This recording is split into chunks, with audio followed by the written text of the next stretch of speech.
اور یاد رکھیں گے جو ائمہ اہل بیت ہیں جن کو ہم 12 امام کہتے ہیں، یہ شیعوں کے نہیں ہیں. اگر شیعہ ان کو مانتے ہیں تو وہ ہیں ہی ایسے کہ ان کو اپنے بگانے سارے ہی مانتے ہیں. اور بھائی اب سکھ اللہ تعالیٰ کی وحدانیت کو مانتے ہیں، ہم اللہ کی توحید کو چھوڑ دیں کہ سکھ مانتے ہیں اللہ کو؟ آپ کے علم میں ہونا چاہیے اللہ کی توحید کے قائل سکھ بھی ہیں. سکھوں کا بھی یہ عقیدہ ہے کہ کائنات کا رب ایک ہے. ان کی جو گرو گرنتھ ہے اس کی اوپر جو ٹاپ پہلی آیت ہے اس کا پہلا چیپٹر یہ ہے کہ ہکوں رب اس کی پہلی لائن ہی توحید سے شروع ہوتی ہے. اس کا مطلب یہ ہے کہ سکھ بھی اللہ کی توحید کو مانتے ہیں. اب ہم سکھوں کی مخالفت میں توحید کو چھوڑ دیں. ناستی اور یزیدی صحابہ کو مانتے ہیں تو ہم صحابہ کو ماننا چھوڑ دیں کہ یہ ناستی مانتے ہیں، جیسے کہ بد مذہب رافضیوں نے یہ کام کیا. اور اگر روافض زمانہ آل بیت کا نعرہ لگاتے ہیں تو کیا ہم اس وجہ سے آل محمد کو چھوڑ دیں کہ رافضیوں نے مانتے ہیں؟ ہم تو یہ کہتے ہیں میرے نبی کی آل رب نے بڑھائی اتنی سونی ہے کہ اپنے بگانے.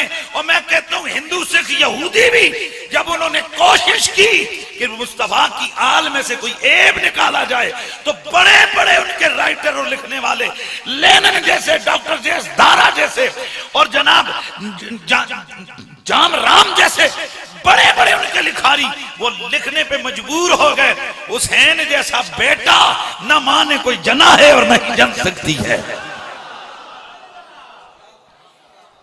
اس لیے یہ بات ذہن میں رکھیں، آل بیت ہمارے ہیں کہ یہ ائمہ اہل بیت ہمارے ائمہ ہیں.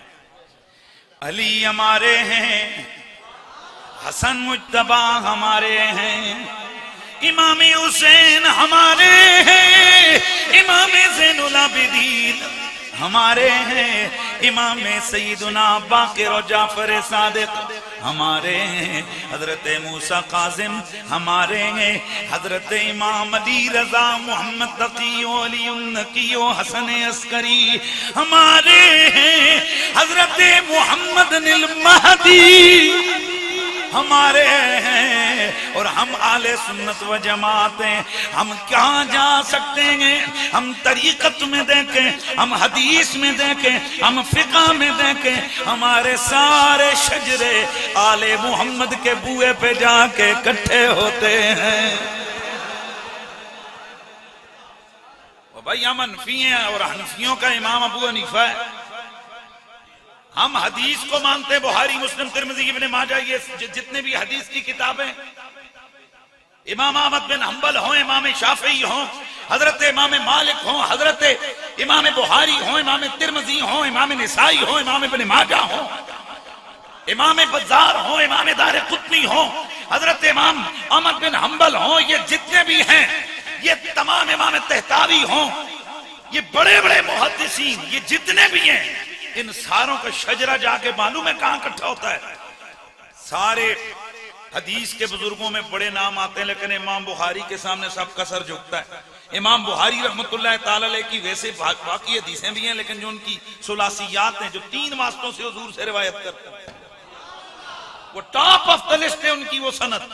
اب وہ جو ثلاثیات والی روایتیں امام بخاری کی آپ ان کو دیکھیں تو ان کے اکثریتی روایتوں کے آخر میں یا سند میں امام ابو حنیفہ آتے ہیں یا ان کا شاگرد آتا ہے.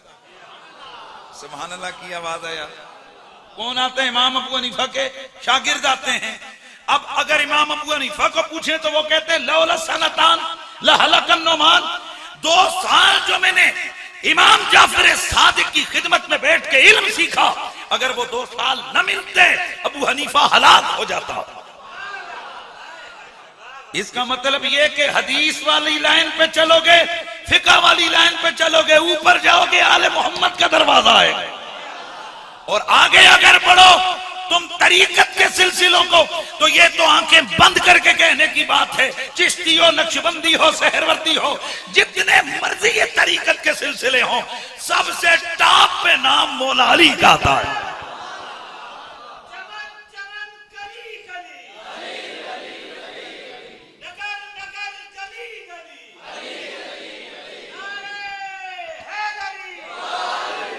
تو اس کا مطلب یہ ہے کہ کوئی بھی سنی حضور کی آل بیت کے ان ائمہ کا دامن چھوڑ کے کسی نقرے کسی لائن پہ چل ہی نہیں سکتا ہے. وہ جس طرف منہ اٹھا کے چلے گا، اگر طریقت کی راہ پہ چلے گا آل محمد آگے ہوں گے، فقہ کی راہ پہ چلے گا آل محمد آگے ہوں گے، حدیث کی طرف چلے گا آل محمد آگے ہوں گے. اس لیے یاد رکھو حضرت شیخ محقق نے لکھا کون ہیں یہ ائمہ اہل بیت؟ یہ امت کے رہنما اور راہبر ہیں. تو امام زین العابدین نے کیا فرمایا کہ سنیوں کی پہچان، چونکہ ہمارے امام ہیں تو انہوں نے نام بھی ہمارا ہی لیا ہے نا یار. سنیوں کی پہچان یہ ہے کہ وہ کثرت سے رسول اللہ پر درود و سلام پڑھتے ہیں.